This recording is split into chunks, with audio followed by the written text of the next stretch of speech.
Wetting your bed is embarrassing as a child, but as an adult, wetting a child's bed is mortifying.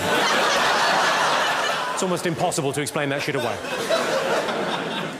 I bought a rape alarm because I kept on forgetting when to rape people.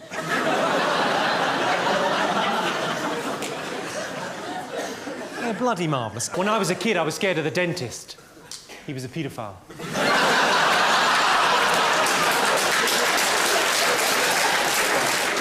I suppose that begs the question, how many fillings did he give me?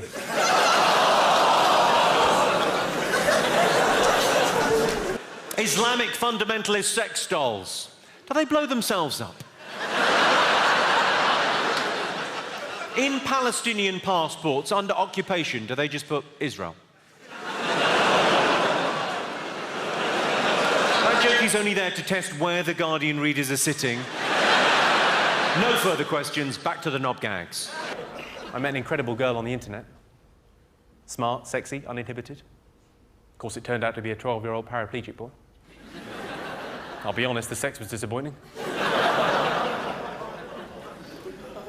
Oh, I think we've reached a barrier there, haven't we? Hang on, we will laugh at that and nothing more. Well, fair enough. I don't want to make a big deal of this, but I recently adopted a newborn African child. He was just £7, plus postage and packing. That's how they get you. If only they'd put holes in that box. And that is the joke, interestingly, that Richard Curtis said was a bit much for the comic relief gig.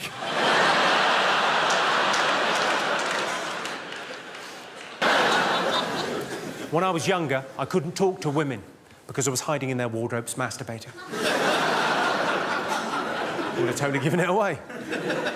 You didn't see that coming, did you? Oh, I've written a rom-com. I wanted to tell you about this. I've written a romantic comedy. It's about a guy and a girl. Classic. Yeah? Initially, they hate each other. Classic. But they end up in bed together. Classic. It's called The Rapist.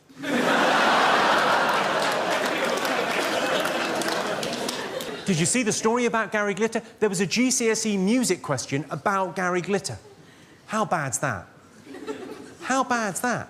A GCSE music question about a Gary Glitter song. Because if there's one artist you don't want associated with the phrase, shh, turn over, you've got an hour...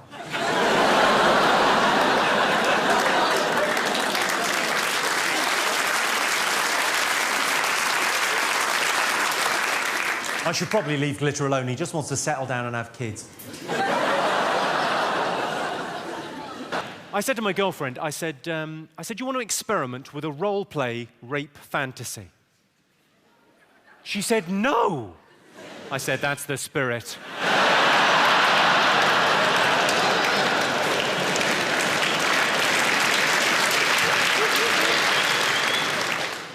Rape is such a horrible word, though. It's such a harsh, brutal, awful word.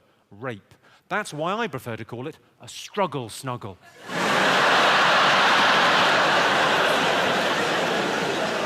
You couldn't stay mad at a struggle snugglist, could you? Bloody adorable. A lot of people like to smoke cigarettes after sex, but you can't buy cigarettes until you're 16, so I have to get them for both of us.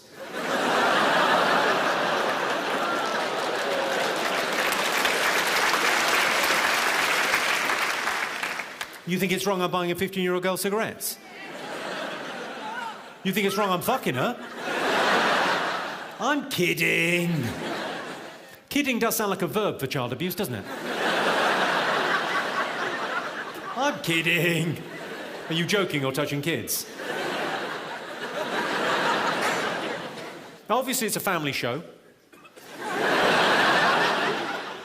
I've noticed a thing, I go out to see a lot of comedy shows, and I've noticed a thing, comics tend to do their best stuff right at the end of the gig, and then they leave the audience wanting more. It sounds good, doesn't it? But it doesn't make any sense. Because you, the audience, are left wanting more, and the comedian has fucked off.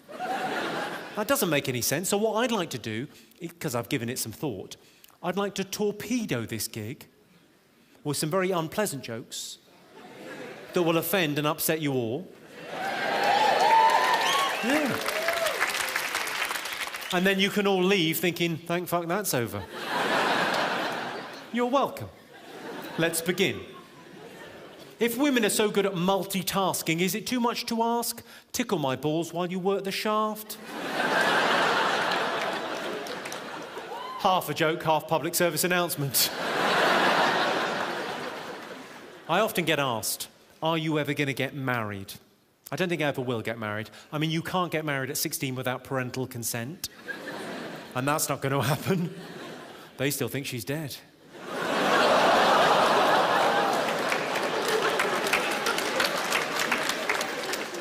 That's an unfortunate reaction, because that's only there to warm you up for this one.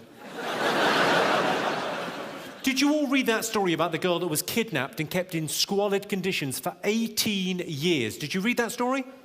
Was I the only one that read that story and thought, 18 years in squalid conditions? Have a tidy round. Make a house a home, you lazy bint. Say what you like about the Make-A-Wish Foundation. They can work to a deadline.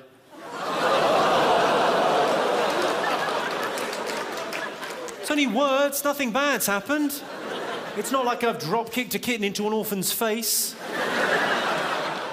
Once, I did that once. And it was fucking funny, but you sort of had to be there.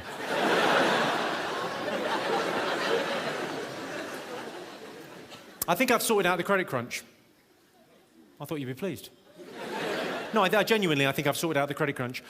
You know what the problem is with the credit crunch, in layman's terms, okay? The trade, the turnover, the cycle of business isn't happening in the way it was because businesses and banks and countries have gone bust and no one trusts each other. So how are we going to repair this? How are we going to get things started again, get that virtuous circle up and running? I'll tell you what we do. We build a World Trade Center.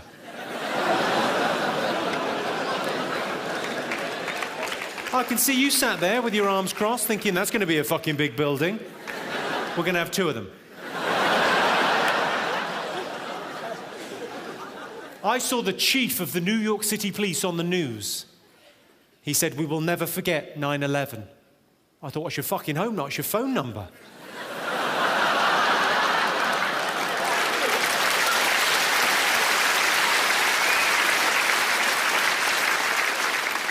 I do love doing these gigs. I mean, I'm so glad I recorded the DVD in Glasgow, but these gigs, just the fact that everyone sort of shares a sense of humour, that's such a sort of special thing. Everyone appreciates as well. Everyone gets it. Everyone in this room gets the fact it's just jokes. We're just messing around, trying to have a laugh together. It's just messing, you know. These jokes aren't who I am. In the real world, I'm quite a generous sort of person.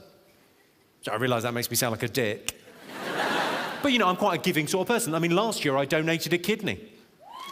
Yeah. Of course, they wanted to know where I got it from. I know it's still warm. Keep it. I often get asked, someone asked earlier, favourite joke or rudest joke. I got asked in Liverpool last year, someone said, favourite pub joke. Someone shouted out at the end of the show. So I thought I'd end by telling you my favourite pub joke. It's quite a rude joke. I think you all knew it was going to be fairly rude. But I'll tell you, and then I'll tell you why I'm telling it. I got asked favourite pub joke in Liverpool, and so I said, I told my favourite pub joke. What's the difference between football and rape? Girls don't like football. That is a textbook response, Glasgow. It's a laugh followed by a ooh. The interesting thing for me is that that's not 2 distinct groups of people. There's not one group laughing and another group going ooh. Those are the same people. That joke makes you a little bit schizophrenic. Because you don't choose what you laugh at. I'm sure many of you have been disgusted at what you've been laughing at this evening. But you don't choose what you laugh at. It's like a reflex. You just laugh. And then another bit of you kicks in and goes, what the fuck are you doing laughing at that? Ooh. So I told it in Liverpool. It got a laugh, and then a ooh, and then there was a pause, and a woman at the back went, I like football. Imagine that being your problem with that joke. She clearly had time to think, well, we all like it rough once in a while. He's got us there. But I also enjoy soccer. Now I'm taking a stand. Well, as I say, it's been a pleasure performing in Glasgow. I mean, the reason we did the DVD here is because it's sort of one of the best gigs of the year. I fucking love it. Thank you so much for coming out. Just a couple of... Just one quick thing before I go. If anyone wants an autograph or to say hello after the show or to get fingered or to have a fight whatever you would like. I'll be down there in that corner. I'm more than happy to wait as long as it takes. Thank you so much for coming out to see me, and I'll see you all again next year. Thank you very much indeed. Cheers. Good night. Thank you. Thank you.